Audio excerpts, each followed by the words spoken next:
Welcome to The Faithful Steward. This is a podcast all about sharing biblical wisdom and practical insights in order to help church leaders pursue and teach financial freedom as part of Christian discipleship. We believe this is a spiritual conversation, and this is a place where the church needs to lead the way in order to move our communities forward in how we steward God's resources. I'm your host, James Lenhoff, and I am so passionate about this conversation and helping leaders have the confidence to step into it. We believe that if we help people thrive financially and grow spiritually, it changes everything. And I am so excited to join you on this journey.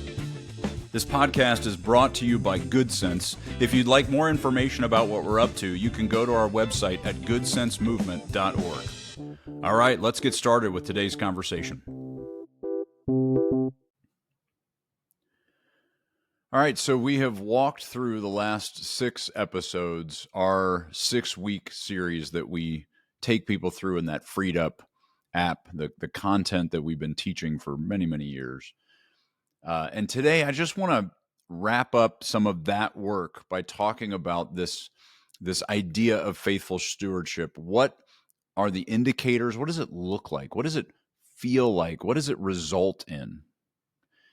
And I think this might be the most compelling reason why the church needs to step into this conversation. Because so much of what we wrestle with in our church communities are rooted in fear and anxiety and senses of depression and identity crises. And all these things are rooted in a lot of thoughts that go back to misplaced ownership and misplaced responsibilities. And so when we think about stewardship, and again, this idea of stewardship is really big. It's not just finances. It's not just money. This is all of what we have in our life. It's our relationships. It's our time. It's our physical bodies. It's our skill sets, our careers. And yeah, it's our money. But if we only pigeonhole it to money, we miss the point.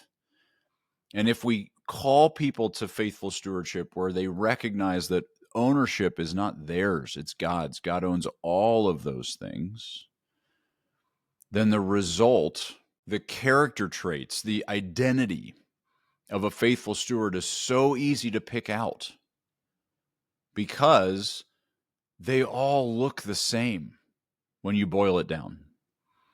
Faithful stewards are incredibly content because when you recognize God owns it all, you don't feel this need to compulsively hoard and to run after the next thing and build this fortress of safety and security. You feel really content and steady. Faithful stewards are incredibly grateful. Because again, when you recognize that it is not yours, then I am so grateful for what God has given me. What a gift. What a privilege to be able to manage His resources. None of this is mine, and yet here I am with the ability to enjoy it, to invest it in the kingdom, to be part of the work that He's doing. I'm so grateful that I get the opportunity to manage God's resources for Him. They tend to be, in general, healthier. They're intentional. They're thoughtful. They're managing their time well. They're managing their body well. They're fueling themselves well. They're resting well. They're really intentional. And as a result, they're healthier. They're not overcommitted. They're not overburdened. They're not buried. One of the things that I find really interesting in our society today is that we have used busyness and overcommitment and overwhelm as a calling card for success. We've said, oh man, I'm crazy busy. I got to be all over the world. I'm on a plane tomorrow. And then after that, I'm on a plane. And after that, there's constant busyness. And that is what ultimately we are presenting to each other in order to say, I'm really important. I really matter. I'm really significant. I'm really successful. Faithful stewards don't have that attitude. Faithful stewards recognize their career is God's, their time is God's. And so they're saying, yeah, I mean, I have work to do, but it doesn't define me because it's not mine. And yeah, I have places to be, but I'm not overcommitted and overbusied because my time is His and I want to be present. I want to be available. I want to be able to meet people along the way and be in relationship with them with some intentionality rather than rushing past them. I want to be able to have long conversations and linger for a while with people who are in need and struggling. Right? So that healthiness of balance and intentionality and rest is an absolute hallmark. It's a telltale sign of a faithful steward. Faithful stewards are generous. They trust that God is the provider. They trust that He has more than enough, that there is an unbelievable abundance available to them, and so they are generous with their time, with their resources, with their skills. They're volunteering. They're giving themselves away. They're incredibly patient because they see that God has provided them with this long journey that they're enjoying, and they're content along that journey. And so they recognize that today does not define them. They recognize that their career will be a long run. It's a marathon, not a sprint. And when they are managing God's resources, they tend to be more patient.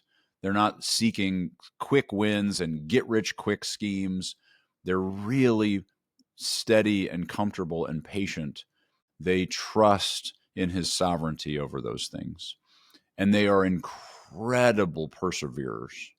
They are unbelievable in long suffering. They are consistent.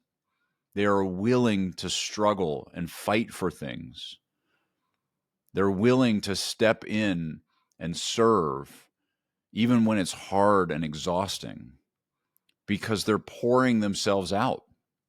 They see their work, the breath in their lungs, the skills that they have, they see that as something they can pour out for God's kingdom. They can honor Him with their work. And so they're incredibly diligent and they persevere. They're strong.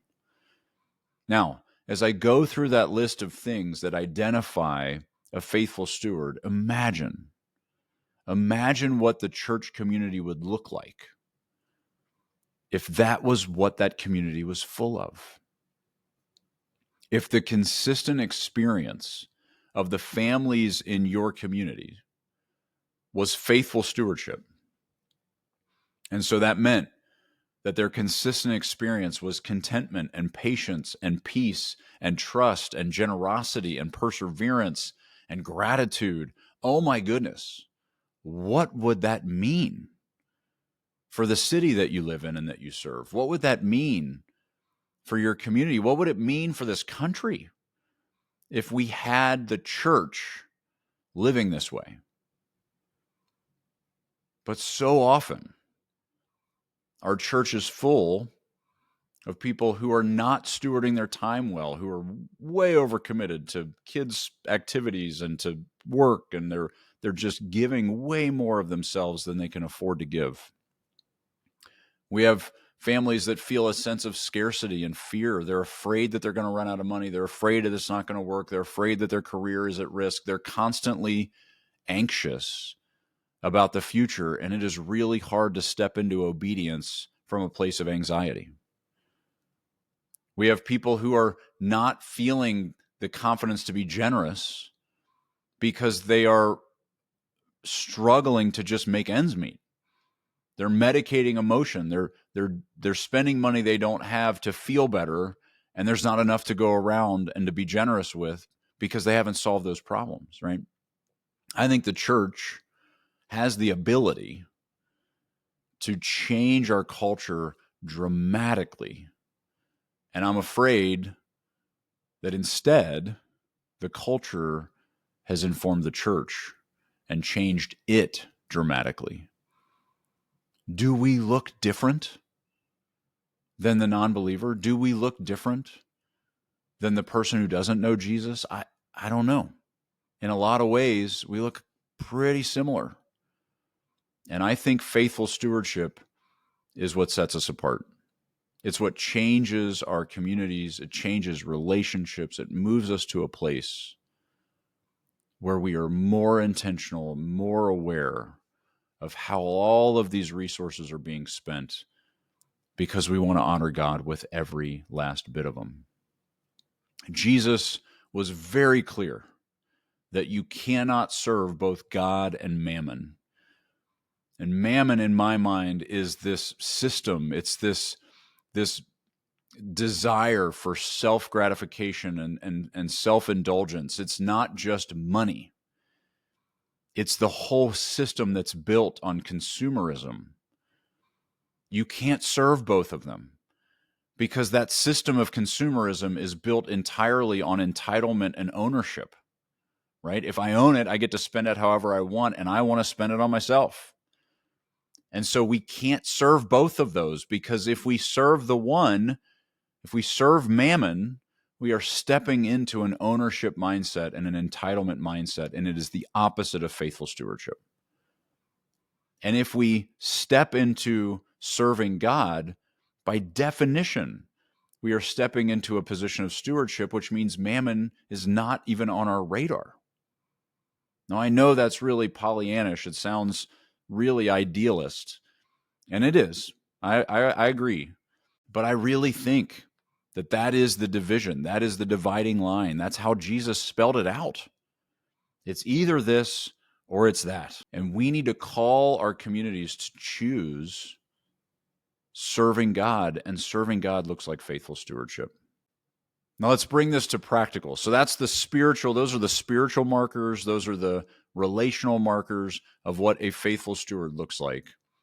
In the practical financial experience of a faithful steward, what we would see that would kind of indicate that we're moving in the direction of faithful stewardship is that they are at kind of a minimum living in this 10-10-80 plan. 10% is being given away generously, minimum. 10% is being saved for future obedience, and 80% is what they're living on. And that 80% is also including things like taxes and other costs, but that's part of the living expenses. So 10-10-80 is a great basic benchmark that says, yes, this is reasonable, this is responsible, this is faithful stewardship. Ideally, the 10 of giving grows.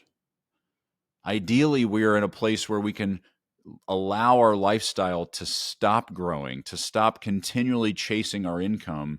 And as our income grows, we're more lavish with our generosity, with our engagement in caring for others who are in need. But as a basic starting point, that is a really healthy indicator of faithful stewardship. The next one is that we are seeing net worth growth. I think faithful stewardship looks like seeing your net worth as your measuring stick of health. A lot of times people will use their income as their test. Am I successful? It's based on, am I making a lot of money?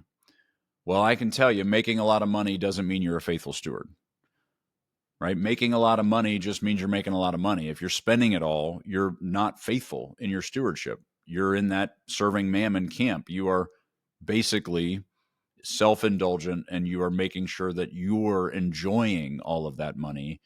A faithful steward is growing their net worth for future obedience, is being a wise saver, is intentionally setting things aside, is controlling, managing, and paying down their debt, which is a way to grow your net worth. Again, those are two sides of the same coin. And the income that they're using to be faithful with is irrelevant. I don't care if they're making $500,000 or $50,000. Being intentional about growing your net worth, you are doing the things that faithful stewards do. By definition, it's impossible to grow your net worth if you're not being a prudent spender, a wise saver, and a cautious debtor. Those things all go together. And so if people are defining their success by how much money they make, and they're spending it all on themselves, they are failing. And we need to call them to account and make sure they realize that over time, the master expects multiplication. The master expects in the parable of the talents that what was given to those stewards would grow, so that in the future, the kingdom has even more resources. And the other mark of faithful stewardship is generosity that's growing. So we start with this base of 10, 10, 80. We recognize that net worth is growing over time, that we are paying attention to that rather than our income. And then as we have drawn these lines, we've said this is our lifestyle cap. This is where we're drawing the end of our lifestyle creep. And we're saying enough is enough. This is contentment. Then by definition, generosity should grow. The tithe is a great place to start. It's a terrible place to stop. Keep going. Keep growing in generosity. More generosity, more cheerful giving, more connection to other humans that are hurting, more lifting the burdens of those who can't carry them. Faithful stewardship is a journey. This is not a destination. This is not something that you just arrive at and you've got it fixed and you're done and now you don't have to think about it anymore. There is always more. There's always growth. There's always the next learning curve, the next challenge to overcome, the next temptation to face, to back into more self-indulgence or selfishness.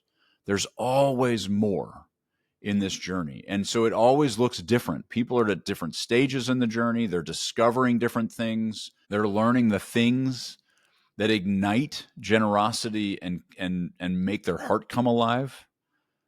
All of these things are discovered over time, and there's always more. It's a never-ending experience of new if we let that be the conversation that we're having as a church, if we invite them in.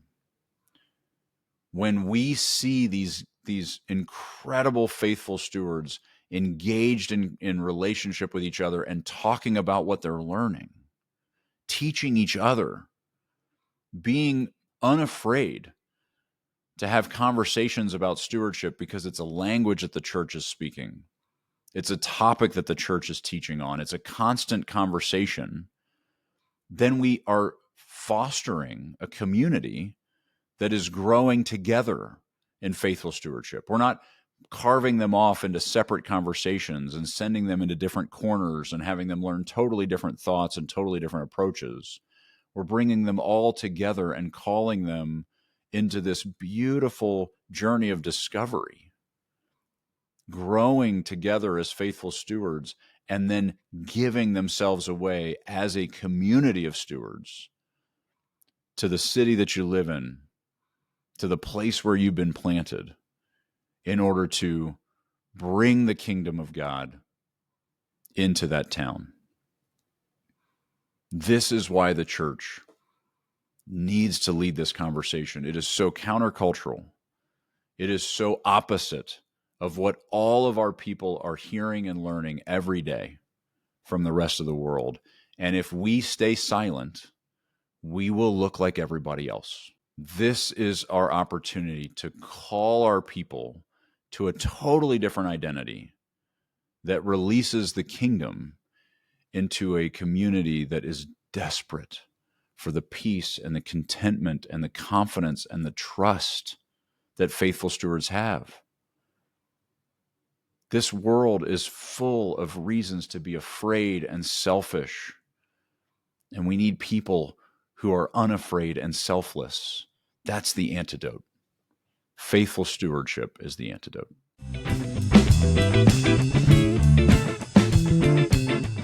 Well, thank you so much for listening to the Faithful Steward podcast. Be sure to check out the show notes for links and other information that we mentioned in today's episode.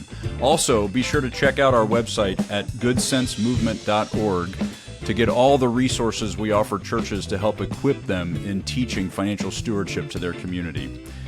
If you have any questions or any topics you want to make sure we cover on our show, you can email me at jameslenhoff@goodsensemovement.org. I'd love to hear from you. I hope you all have a great week. We'll talk to you next week.